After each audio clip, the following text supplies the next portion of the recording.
हम हेल्दी हैं या नहीं, आज का ये मेन इशू है।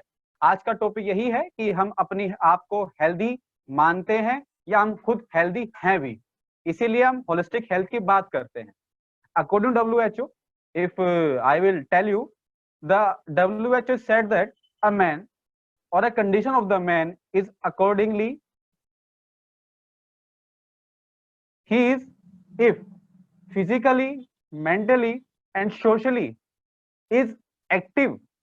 It means अगर हम अपने दिमागी तौर पर या अपने शारीरिक तौर पर या अपने समाज के लिए कुछ अच्छा कर पा रहे हैं, अपने आप को अच्छा जान पा रहे हैं, हम अपने आप को समाज के सामने इस प्रकार प्रकट कर पा रहे हैं कि हमारे अंदर कोई कमी ना हो, कि हमारे अंदर की कोई भी बीमारियां आपको ना लगे, आपको ये लगे कि हम बिल्कुल स्वस्थ हैं और हमारे अंदर जो स्वास्थ्य है, हमारी जो शरीर है, हमारी जो स्थिति है वो बिल्कुल ठीक है और हमारे अंदर कोई बीमारी ना हो। बीमारी आज के समय में बहुत प्रकार की हो गई हैं।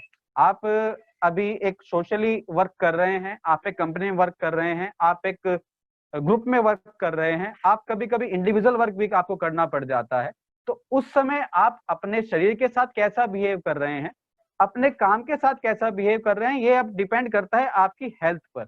इट मीन्स अगर आप सोशली, यानी कि अगर आप एक कंपनी के अंदर कार्य कर रहे हैं और कंपनी के अंदर कार्य करते हुए आपको इरिटेशन हो जा रहा है या किसी बंदे से इरिटेशन शुरू हो जा रही है या आप अपना काम सही तरह नहीं कर पा रहे हैं, तो उसका मतलब ये है कि आप कहीं ना कहीं मेंटली तौर पर हेल्दी नहीं फील कर रहे हैं, आप कहीं ना कहीं डिस्टर्ब हैं अपने हेल्थ के ऊपर।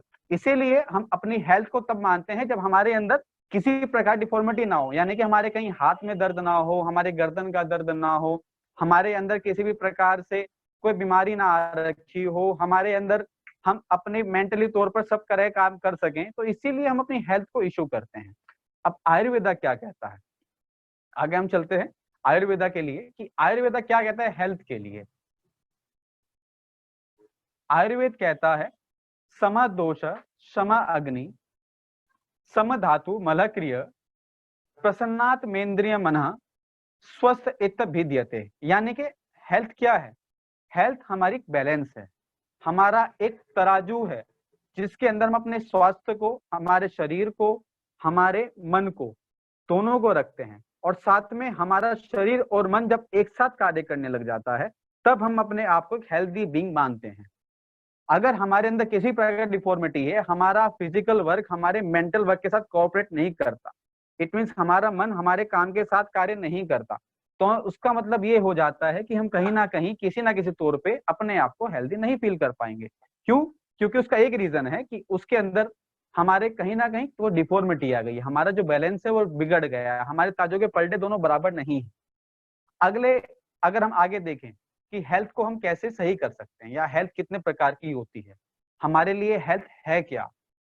एक हेल्थ है और एक लाइफ है। जब तक हम हेल्दी बीइंग हैं तब तक हमारी लाइफ गुड गोइंग हो जाती है, यानी कि जब तक हम ईज ऑफ लाइफ जीते रहते हैं, हमारे अंदर कोई डिजीज नहीं होती, तो हम एक हेल्दी लिविंग बीइंग है। और उसके बाद अगर हमारे कहीं भी डिजीज आ जाती है, हमारे अंदर कहीं से कोई बीमारी आ जाती है या हमें किसी भी काम करने में कोई भी असहजता महसूस होती है, तो यानी कि हमारे अंदर जो है कहीं ना कहीं बीमारियां हैं, हम हेल्दी नहीं है और हमारी लाइफ जो ईज ऑफ लाइफ है वो खत्म हो चुका होता है। इसलिए हम अपनी लाइफ को दो पार्ट में बांटते हैं, जिसको कहते हैं ऑर्थोपैथी। का मतलब ये है कि हम अपनी लाइफ कितनी ईज से जी पा रहे हैं, अपने आप को कैसे जी पा रहे हैं, अपने आप में कैसे कैसे हम उसको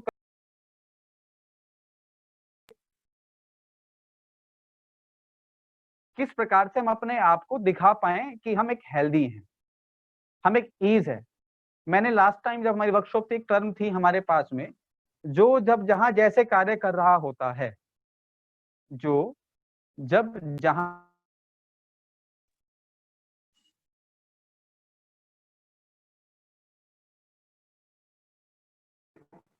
जो जब जहां जैसे कार्य कर रहा होता है उस प्रकार से हम अपने आप को हेल्दी मान लेते हैं। अगर हमारे अंदर किसी भी प्रकार से हम उस स्थान पर प्रेजेंट नहीं है, किसी प्रकार से अपना पूरा ध्यान हम उस काम पे नहीं लगा पा रहे हैं, किसी भी तरीके से हम अपने आप को वहां कंफर्टेबल नहीं फील कर पा रहे हैं, तो यानी कि हम अपनी ईज ऑफ लाइफ को खो चुके होते हैं, हम वहां डिजीज कंडीशन में होते हैं। उसके बाद हम अगर बात करें अपने ईज और डिजीज कंडीशन के बाद, हमारे पास क्या ऐसी टेक्निक्स हैं, हम कैसे अपने आप को माने कि हम इस कंडीशन में हैं या डिजीज कंडीशन में हैं, हम अपने आप की स्वयं की जांच कैसे करें। आज का टॉपिक क्या है, how we can diagnose our health by your own, यानी कि हम अपने आप को कैसे स्वस्थ रखें। यह हमारे लिए एक पहला सवाल है कि हम स्वस्थ हैं या नहीं, हम अपने आप को स्वस्थ जान सकते हैं या नहीं, या हम कैसे स्वस्थ हो सकते हैं और कैसे अस्वस्थ हो सकते हैं। सबसे पहले सबसे प्रभावी जो चीज है जो हमारे स्वास्थ्य को प्रभावित करती है, या हम जिसको कहते हैं पैरामीटर हमारे लिए लग जाता है, वो है आहार।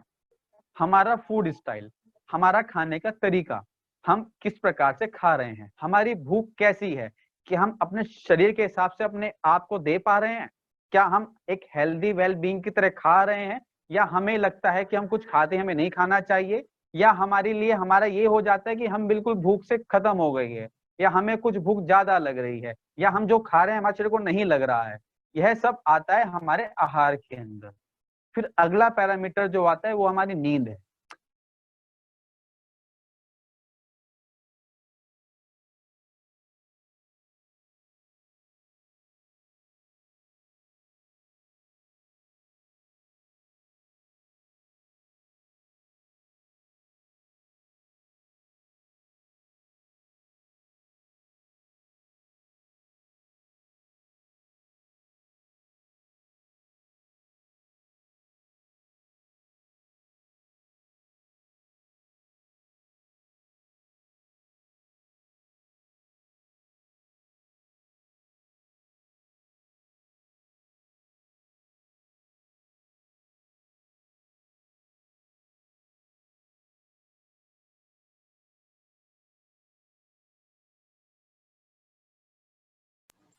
या हेलो,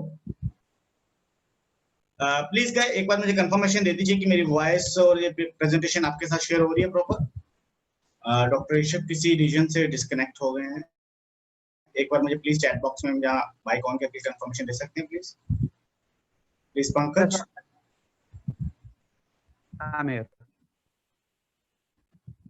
दीपक, या पंकज, या ऋषभ, प्लीज यस, हम एक हेल्दी नींद ले सकते हैं कि नहीं ले सकते हैं। हमारे पास जो पैरामीटर्स हैं नींद के, ये यही हैं कि जब हम एक बार सो जाते हैं तो क्या हम बार बार नींद में उठ रहे हैं, क्या हमें ऐसे सपने आ रहे हैं जो हमारी नींद को प्रभावित कर रहे हैं, या हम एक बार हेल्दियर नींद क्या होती है कि अगर हम आज अभी बिस्तर जाके सो जाते हैं तो हमारी आंख सीधा सुबह खुलनी चाहिए। अगर हमारी आंख इस बीच में 6 से 8 घंटे की नींद के बीच में कभी भी खुल जा रही है, हम एक बार या 2 बार की नींद के बाद उठ जा रहे हैं और हमें नींद पूरी नहीं आ पा रही है, तो यानी कि हम कहीं ना कहीं स्वस्थ नहीं है। और इसका सबसे बड़ा रीजन होता है जो पैरामीटर नंबर 3 लिखा है, तनाव। तनाव यानी कि डिप्रेशन। डिप्रेशन हमें किसी प्रकार से हो सकता है, वो चाहे हमारे लिए ओवरवर्क का हो, चाहे हमारे लिए हमारे करियर को लेकर हो, या हमारे लिए हमारे बॉस से अनबन ना हो जाए। डिप्रेशन भी कई प्रकार से हमारे स्टेजेस के ऊपर डिपेंड करते हैं कि हम किस प्रकार से अपने तनाव को ले रहे हैं, या कैसी हमारी पर्सनैलिटी है, क्या हम, या हमारे पास ऐसा आने के बावजूद भी हमारे अंदर सब कुछ दिख पा रहा है। तो ये सब चीजें हमें दिखाती हैं कि हमारे अंदर डिप्रेशन कैसा है। फिर हम अपने आप को हेल्दी करने के लिए क्या कर सकते हैं। आज के रिसेंट वर्क में, हम ऑफिशियल वर्क में हैं और हम 12 से 10 से 12 घंटे रेगुलर बैठ रहे हैं। लॉकडाउन के टाइम में हम घर से काम कर रहे हैं, 10-10 घंटे में लैपटॉप पर बैठना पड़ता है, कंप्यूटर पर बैठना पड़ता है, अपने काम को करना पड़ जाता है। तो उसके लिए हम करते हैं व्यायाम, एक्सरसाइज। एक्सरसाइज करने से क्या होता है कि एक्सरसाइज करने के बाद हम अपनी बॉडी को रिलैक्स कराते हैं, अपनी मसल्स जो स्टिफ हो गई हैं उनको सॉफ्ट कर लेते हैं, अपने शरीर के जो जॉइंट्स हैं उनको रेगुलेट कर लेते हैं, जिससे कि हमारे जोड़ों में कोई दर्द तो नहीं है, हमारी कमर में कोई दर्द तो नहीं आया, हमारे सर्वाइकल में, गर्दन में कोई दर्द तो नहीं है, कहीं हमें घुमाने में कोई दिक्कत तो नहीं हो रही। ये व्यायाम के द्वारा हम दूर कर सकते हैं। अगर हमें व्यायाम करने में कहीं दिक्कत हो रही है, यानी कि हम तब भी कहीं ना कहीं अपने शरीर से परेशान हैं, अपने आप को बिजी महसूस कर सकते हैं। उसके बाद अगली जो हमारा पैरामीटर है वो है प्यास। हम कितना वाटर इनटेक कर रहे हैं। हमारी बॉडी, सब जानते हैं, बचपन से पढ़ते हुए आए हैं कि हमारी बॉडी में 70% वाटर होता है। हमारी बॉडी की वॉल्यूम का 70% वाटर कंज्यूम करता है। और अगर हम दिन में 1.5 से 2 लीटर या 2.5 लीटर पानी नहीं पी रहे हैं, हमें कम प्यास लग रही है, इसका मतलब ये है कि हमारा जो किडनी है, हमारी जो बॉडी सर्कुलेशन है कहीं ना कहीं डिस्टर्ब हो चुकी है। हमें जो पेशाब है, हमारा जो यूरिन है, वो सही मात्रा में हम 4 से 5 बार दिन में नहीं जा रहे हैं, तो यानी कि हमारी बॉडी में फंक्शन कहीं ना कहीं करप्ट हो चुके हैं, या हमें कहीं ना कहीं अपने आप को स्वस्थ करने की आवश्यकता पड़ रही है। और उसके बाद एक पैरामीटर नंबर 6 पर हमारा आता है, जिसको हम कहते हैं परिवेश।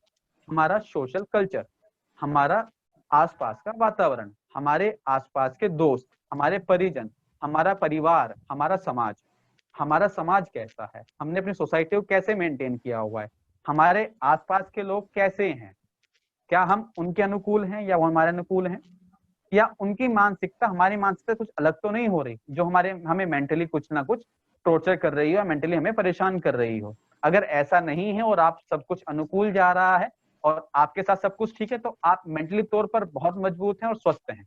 लेकिन अगर आप अपने परिवेश, अपने कल्चर के साथ नहीं मिल पा रहे हैं, अपनी सोसाइटी में कार्य नहीं कर पा रहे हैं, इसका मतलब यही होता है कि आपको कहीं ना कहीं बीमारियां आपके अंदर आ रही हैं, आप कहीं ना कहीं तनाव में हैं, आपका आहार, नींद और प्यास कहीं ना कहीं डिस्टर्ब हो रहे हैं, या आपका बिहेवियर चेंज हो रहा है। नंबर नेक्स्ट है हमारे thoughts. yesterday's session we learned by Mr. Deepak Thakur that our thoughts are making our behavior. Our next is behavior not. तो हमारी जो परिवेश है, हमारा जो सोसाइटी है, वो हमारी थॉट्स को बनाती है। हमारी थॉट्स कैसी हैं, ये हमारा परिवेश डिपेंड करता है। हम किस कल्चर से आ रहे हैं, हम किस सोसाइटी से आ रहे हैं, और हमारी सोसाइटी का बिहेवियर कैसा है, वो हमारे बिहेवियर पर डिपेंड करता है। उसी बिहेवियर से हमारा थॉट्स बनती हैं। हमारी थॉट्स अगर सच है, सही हैं, और हम अगर अपने आप में ग्रोइंग थॉट्स लेते हैं, पॉजिटिव थॉट्स लेते हैं,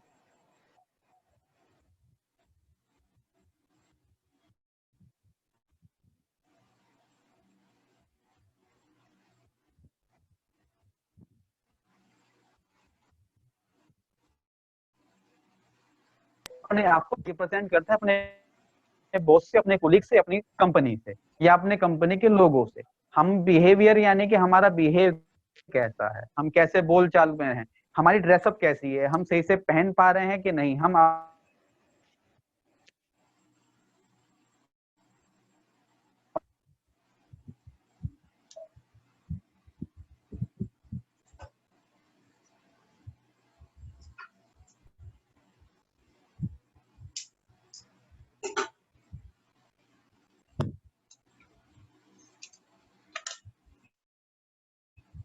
और इससे आगे हम अब चलते हैं कि हमारे पास अपने आप को सही करने के कौन कौन से तरीके हैं, हम कैसे अपने आप को मेंटेन कर सकते हैं, कैसे अपने आप को स्वस्थ रख सकते हैं without the modern medicine. Why we are tell that modern medicine or modern therapy, because it's the allopathy is depending on the chemical changes in the body. जो एलोपैथिक मेडिसिन हैं वो आपकी बॉडी में रिसेंट केमिकल चेंज कर लेती हैं, जिससे आपको रिसेंटली जो आपको दिक्कत आ रही है वो बंद हो जाती है। It means it is symptoms only. यह आपके सिम्टम्स को ट्रीट कर रही होती है, आपकी बीमारी को नहीं ठीक कर रही होती है। इसलिए हमें अल्टरनेटिव मेडिसिन का सहारा लेना पड़ता है, जिसके द्वारा हम अपने आप को स्वस्थ कर पाते हैं और हमारे अंदर किसी प्रकार की बीमारियां जड़ से समाप्त हो जाती हैं। और यह बीमारियां ऐसी हैं कि हम अपने आप को अब स्वयं से घर पर रहकर बिना किसी स्पेसिफिक डॉक्टर के पास जाए हुए अपना स्वस्थ कर सकते हैं। इसी मेडिसिन में देखिए, अगर हम देखें अल्टरनेटिव मेडिसिन का, अगर एक पूरी ट्रीटमेंट देखें, एक लिस्ट है हमारे पास कि हमारे पास इतने प्रकार के ट्रीटमेंट्स हैं अल्टरनेटिव टाइप में कि हम इतना कार्य कर सकते हैं। उसमें है आयुर्वेदा है, एक्यूप्रेशर है, नेचुरोपैथी है, योगा थेरेपी है, प्राणिक हीलिंग है, मंत्र थेरेपी है। आजकल रिसेंट में एक और न्यू डेवलप्ड हुआ है, यज्ञोपैथी है, या recently used by the lots of people physiotherapy. इतनी थेरेपीज हमारे पास हैं जिसके द्वारा हम बिना किसी एलोपैथिक मेडिसिन के या फिर किसी भी प्रकार के केमिकल्स को बॉडी में लेने से बच सकते हैं। और इसका रीजन क्या है, हम केवल ट्रीटमेंट किस चीज का करते हैं, हम ट्रीटमेंट करते हैं हमारी बॉडीज के अंदर जो हमारे एलिमेंट्स हैं, जिससे हमारी बॉडी बनी है, पंच तत्व जो बॉडी के अंदर हैं, उन बॉडीज के पंच तत्वों को मेंटेन करके हम अपने आप को स्वस्थ कर सकते हैं, अपने आप को मेंटेन कर सकते हैं।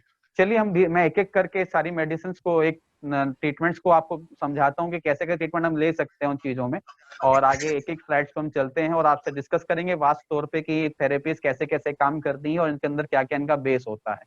तो हम सबसे पहले नंबर लेते हैं आयुर्वेदा का।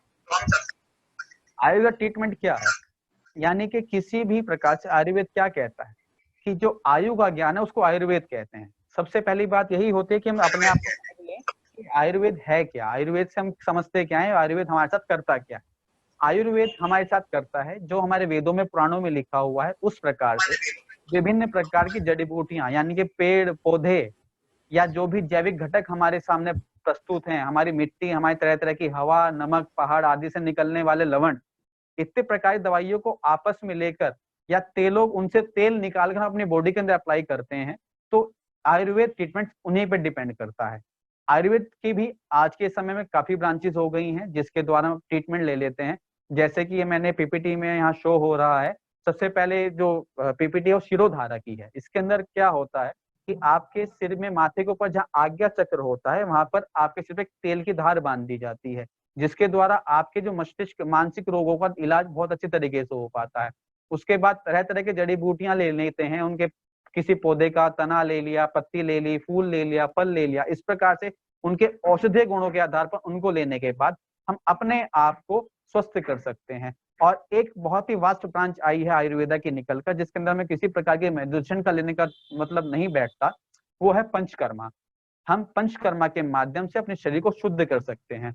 शुद्धि इस प्रकार होती है कि हम अपने शरीर को बिना किसी दवाई के शुद्ध कर लें, कि हमारे शरीर के अंदर किसी प्रकार की बीमारियां ना हो, हमारा रक्त, हमारा रस, हमारे अंदर के मानसिक रोग, हमारे शारीरिक रोग सभी समाप्त हो जाएं। इसी प्रकार आयुर्वेदा का ट्रीटमेंट चलता रहता है। उसके बाद हमारी अगली स्लाइड है नेचुरोपैथी की। नेचुरोपैथी में क्या है, नेचुरोपैथी में ये है कि आप नेचुरोपैथी के अंदर जो हमारे लिए जो नेचर ने हमें दिया है, नेचर से हमें क्या मिलता है, हवा मिलती है, धूप मिलती है, पानी मिलता है ना, और उसके अलावा भोजन मिलता है। ये सब चीजें अगर हम अपनी बॉडी को टाइम टू टाइम देते रहें, उन्हीं 5 तत्वों जिनसे हमारा शरीर बना है उससे ब्रह्मांड बना है। क्योंकि हमारा आयुर्वेद कहता है, ग्रंथ कहते हैं यथा ब्रह्मांडे तथा पिंडे, यानी कि जो ब्रह्मांड में है वही हमारे शरीर के अंदर है। आप अगर छोटे शब्द में माना जाए तो जैसा ब्रह्मांड है वैसा हमारा शरीर है। तो यानी कि अगर हमें ब्रह्मांड को जैसे मेंटेन हो रहा है, जैसे प्रकृति ब्रह्मांड को मेंटेन करती है, प्रकृति जैसे जैसे प्रलय लाती है, प्रलय यानी कि हमारे शरीर के अंदर उठने वाले जितने भी प्रकार के रोग हैं, समझिए सब हमारे लिए प्रलय हैं, हमारे अंदर की व्याधियां हैं जो निकलती हैं। जैसे पृथ्वी पर भूकंप आता है ना, सुनामी आती है, बाढ़ आती है, आंधी आती है, तूफान आती है, इस प्रकार हमारे शरीर में भी आता है। हमारे शरीर में सुनामी कैसे आती है, हमें उल्टी लग जाना या हमें दस्त लग जाना, क्या वो सुनामी का उदाहरण नहीं हो सकता है। हमारे अंदर आंधी चलना, क्या यानी कि आपके पेट में गैस बन जाना, उसका गुब्बार बन जाना, उसके बाद आपको दर्द होना और फिर लगातार गैस का पास होते जाना, आपके अंदर से गैस की डकार लेते रहना, क्या ये हम आंधी मान सकते हैं। हमें यूरिन ज्यादा आ रहा है या हमें उल्टी में पानी पानी निकल जा रहा है, क्या हमारे लिए बाढ़ हो सकती है। हम अपने शरीर को क्या अपने ब्रह्मांड से कंपेयर नहीं कर सकते हैं क्या। इसी प्रकार से हमारा जब शरीर हमारे ब्रह्मांड के साथ मिल जाता है, यानी कि जैसे जैसे हमारे ब्रह्मांड को चाहिए कि समय समय पर व्याधियां निकलती रहे, तो वो अपने ब्रह्मांड में क्या करते हैं, अपने रोगों को बाहर निकाल देती हैं। इसी प्रकार हमारे शरीर में जब भी कुछ ना कोई गंदगी इकट्ठी हो जाती है तो शरीर कोई माध्यम निकाले उस गंदगी को बाहर निकालने के लिए। जैसे क्या, फुंसी फोड़े हो जाते हैं, यानी कि आपके ब्लड के अंदर कुछ गंदगियां जो रगड़ के हमारे शरीर से बाहर आना चाह रही हैं। उसके बाद फुंसी फोड़ों की अगर बात ना करें तो फिर उल्टी की बात करें, यानी कि हमारे पेट में गंदगी इतनी भर गई है कि हमारे शरीर को उसको उल्टी से बाहर निकालना पड़ा, हमें वोमिट करना जाना पड़ रहा है। हम अंदर पानी की कमी है, हम पानी कम पी रहे हैं, हमारे अंदर पानी की कमी है तो हमें डिहाइड्रेशन हो जाएगा, यानी कि हमने सही प्रकार से अपने शरीर को पानी नहीं दिया। हम अंदर शुष्कता इतनी आ गई, ड्राइनेस इतनी आ गई कि पानी हमारे अंदर कम हो गया तो हमें पानी पीना पड़ता है, ग्लूकोज की बोतल चढ़ जाती है, डिप चढ़ जाती है।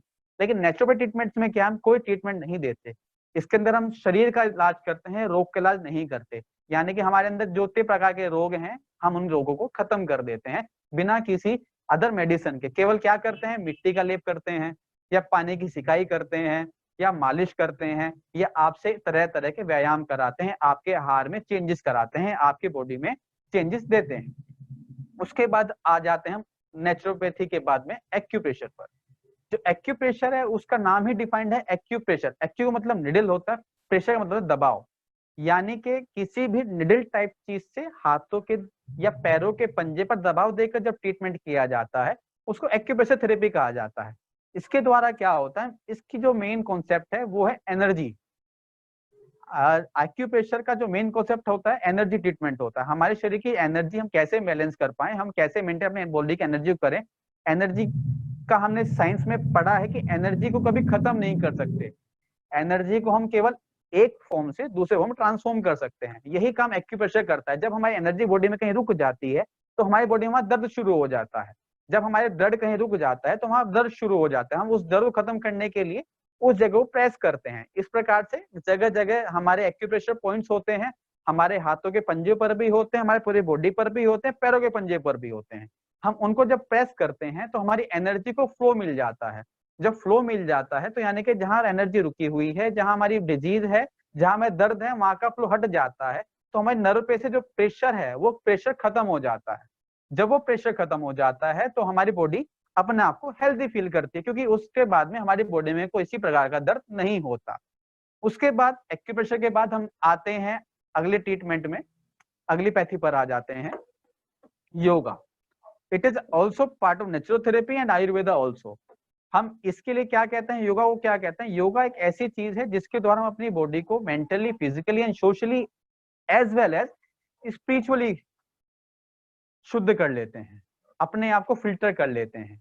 और क्या करते हैं, अपने अंदर जो एनर्जी छुपी होती है उनको एनर्जाइज कर देते हैं। योगा का सबसे मेन मकसद क्या है कि हमें मन की शांति देना, हमारी श्वासों को मेंटेन करके, हमारे श्वास के आने जाने को मेंटेन करके, हमारे फिल्ट्रेशन ऑफ ब्लड को मेंटेन करके शरीर के हर एक सेल तक ऑक्सीजन को पहुंचाना, हमारे एक एक बोन को अपने आप में फ्री कर देना, हमारे माइंड को कॉन्शियस कर देना, जिससे कि हम अपने दिमाग से सही प्रकार अपने बॉडी और मेंटल हेल्थ को एक तरफ रखे और सीधा चल पाए और अपने काम को पूरी तरह सही कर पाए। योगा के बाद हमारा अगला नंबर आता है, हमारी अगली थेरेपी जो है उसको कहते हैं यज्ञोपैथी। यज्ञोपैथी में क्या होता है, प्राणिक हीलिंग की पहले हम बात कर लेते हैं। प्राणिक हीलिंग में क्या है कि हम अपने प्राणी को, अपने प्राण को, अपने आप को क्या करते हैं, प्राणिक हीलिंग के बाद अपने प्राण को मेंटेन कर लेते हैं। उससे क्या होता है कि अपनी माइंड से, अपनी सोल से, अपनी बॉडी से अच्छे अच्छे थॉट्स निकालते हैं दूसरी बॉडी के लिए। हम क्या कहते हैं कि हम स्वयं स्वस्थ हैं, हमारी बॉडी बिल्कुल हेल्दी है, हम हर प्रकार से स्वस्थ हो रहे हैं, हमारा मन शांत हो रहा है। और हे परमेश्वर, हे प्राण, आप सामने वाले व्यक्ति को भी शांत करें, उसके सभी दुखों को हरें, उसको स्वस्थ करें। यह प्राणिक हीलिंग का मेन कॉन्सेप्ट आ जाता है। इसके बाद हम क्या कर रहे होते हैं, प्राणिक हीलिंग के कॉन्सेप्ट के बाद में हम प्राणिक हीलिंग में ये रखते हैं कि हम किसी ना किसी अपनी थॉट्स को पॉजिटिव बनाएं और दूसरों के थॉट्स को पॉजिटिव रखें। जब हम अपने आप को पॉजिटिव थॉट्स में देना शुरू करेंगे तो हम पॉजिटिव हो जाते हैं और सामने वाला स्वस्थ हो जाता है। फिर आती है हमारी मंत्र थेरेपी आती है। मंत्र थेरेपी प्राणिक हीलिंग के बाद क्या होता है, प्राणिक हीलिंग जब हम देते हैं तो हमारे मन को भी एक ताकत चाहिए, हमारे शरीर को एक ताकत चाहिए। हमारे जिस जुबान से हम बोल रहे हैं, जिस टंग से हम बोल रहे हैं, जिस वॉइस से हम बोल रहे हैं, वो वॉइस ऐसी होनी चाहिए कि आपका वॉइस इंपैक्टफुल हो, सामने वाले के ऊपर भी, अपने ऊपर भी या हमारे ऊपर। जब मंत्र थेरेपी आपकी वॉइस को वो इंपैक्ट देती है, जब विभिन्न प्रकार के मंत्रों का बार बार जाप करते हैं तो आपका शरीर, आपका मन, आपकी आत्मा उस मंत्र को सिद्ध कर लेती है। आप उस मंत्र के हिसाब से चलने लग जाते हैं। जब आप उस मंत्र के साथ चलने लग जाते हैं तो आप जो भी बोलते हैं, सामने वाले व्यक्ति को जो भी थिंग बोलते हैं, वो उसको अच्छा करने के लिए होती है। आपके मुंह से हमेशा सही निकलेगा और आप अपने आप को स्वस्थ महसूस कर पाएंगे। फिर उसके बाद हम एक कंबाइंड थेरेपी बनाई हमने, जिसमें योगा भी है, मंत्रा भी है, आयुर्वेद भी है और नेचुरोपैथी भी है। उसको कहते हैं होलिस्टिक यज्ञ थेरेपी। इसके अंदर देखिए कैसे सब कुछ है। जब हम हवन की सामग्री, यज्ञ की सामग्री बनाते हैं, उसके अंदर डिजीज के हिसाब से विभिन्न प्रकार की जड़ी बूटियों को पीसकर सामग्री में रखते हैं। फिर हम अग्नि को जलाते हैं, यानी कि हमारे अंदर तेज आएगा, हमारे अंदर सिकाई होगी शरीर की, जिससे कि विभिन्न रोगों को हम पसीने के माध्यम से अपने शरीर से बाहर निकाल सकते हैं। फिर हम मंत्र थेरेपी की बात अभी कर रहे थे, उसमें विभिन्न प्रकार के, विभिन्न तरह के मंत्र जो हर डिजीज के हिसाब से बनाए गए हैं, उनको जाप करके आहुति देते हैं और फिर उस आहुति को प्राणायाम के तौर पे स्वयं अपनी नासिका से अपने अंदर धारण करते हैं। जिससे क्या होता है, ट्रांसफॉर्मेशन ऑफ गैसेस के माध्यम से उस औषधीय गुण, जो मेडिसिन के हैं, वो हमारे अंदर जाते हैं और हम स्वस्थ हो जाते हैं। उसके बाद यज्ञ थेरेपी के बाद हम आते हैं, यज्ञ थेरेपी के बाद हमारे पास जो थेरेपी है वो है हमारे लिए फिजियोथेरेपी। ये एक पेनलेस और स्ट्रेस थेरेपी है। आपको पता है फिजियोथेरेपी में क्या होता है कि हम विभिन्न मशीनों से, विभिन्न प्रकार के एक्सरसाइज से या विभिन्न प्रकार के मॉडर्न टेक्निक से हम अपने आप को सिखाई देते हैं, विभिन्न प्रकार के एक्सरसाइजेस कराते हैं, जिससे हमारे मूवमेंट्स जो बॉडी के होते हैं वो स्वस्थ हो जाते हैं। आप क्योंकि कॉर्पोरेट सेक्टर में है और कॉर्पोरेट सेक्टर के अंदर सबसे मेन डिजीज होती है cervical spondylitis, lower back pain, knee pain, shoulder pain, और थर्ड है, फिफ्थ है, सिक्स्थ है, एंड नंबर ऑफ डिजीज आपके पास में हो जाती हैं, क्योंकि जब आप एक जगह वर्क कर रहे होते हैं तो आपकी बॉडी फुल्ली तौर पर वर्किंग नहीं होती, मेंटेन नहीं होती, उसके अंदर मूवमेंट नहीं हो पाता। तो हमें इसीलिए इन अल्टरनेट थेरेपीज को लेना चाहिए। जैसे क्या होता है, हम जब खाना खा रहे होते हैं तो हमें खाना खाते हुए पानी नहीं पीना चाहिए, है ना।